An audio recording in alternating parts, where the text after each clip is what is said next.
अवश्य सुने एक सुंदर कहानी, जीवन की सच्चाई। एक गाय घास चरने के लिए एक जंगल में चली गई। शाम ढलने के करीब थी। उसने देखा कि एक बाघ उसकी तरफ दबे पांव बढ़ रहा है। वह डर के मारे इधर उधर भागने लगी। वह बाघ भी उसके पीछे दौड़ने लगा। दौड़ते हुए गाय को सामने एक तालाब दिखाई दिया। घबराई हुई गाय उस तालाब के अंदर घुस गई। वह बाघ भी उसका पीछा करते हुए तालाब के अंदर घुस गया। तब उन्होंने देखा कि वह तालाब बहुत गहरा नहीं था, उसमें पानी कम था और वह कीचड़ से भरा हुआ था। उन दोनों के बीच की दूरी काफी कम थी, लेकिन अब वह कुछ नहीं कर पा रहे थे। वह गाय उस कीचड़ के अंदर धीरे धीरे धंसने लगी। वह बाघ भी उसके पास होते हुए भी उसे पकड़ नहीं पा रहा था। वह भी धीरे धीरे कीचड़ के अंदर धंसने लगा। दोनों ही करीब करीब गले तक उस कीचड़ के अंदर धंस चुके थे।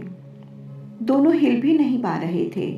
गाय के करीब होने के बावजूद वह बाघ उसे पकड़ भी नहीं पा रहा था। थोड़ी देर बाद गाय ने उस बाघ से पूछा, क्या तुम्हारा कोई गुरु या मालिक है? बाघ ने गुर्राते हुए कहा, मैं तो जंगल का राजा हूँ, मेरा कोई मालिक नहीं, मैं खुद ही जंगल का मालिक हूँ।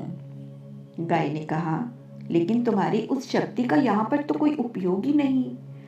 उस बाघ ने कहा कि तुम भी तो फंस गई हो और मरने के करीब हो, तुम्हारी भी तो हालत मेरे ही जैसी है।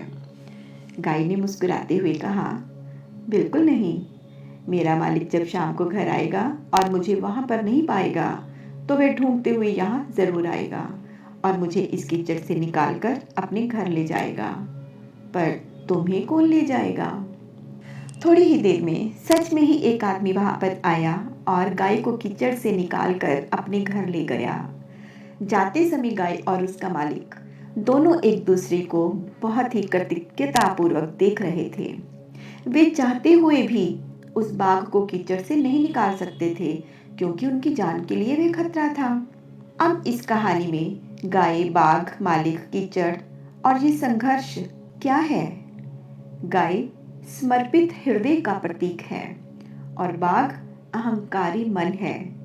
मालिक ईश्वर का प्रतीक है और कीचड़ यह संसार है और यह संघर्ष अस्तित्व की लड़ाई है। किसी पर निर्भर नहीं होना अच्छी बात है, लेकिन मैं ही सब कुछ हूं, मुझे किसी के सहयोग की आवश्यकता नहीं है, ये अहंकार है और यहीं से विनाश का बीजारोपण हो जाता है। ईश्वर से बड़ा इस दुनिया में सच्चा हितैषी कोई नहीं होता, क्योंकि वही अनेक रूपों में हमारी रक्षा करता है। जय श्री कृष्णा।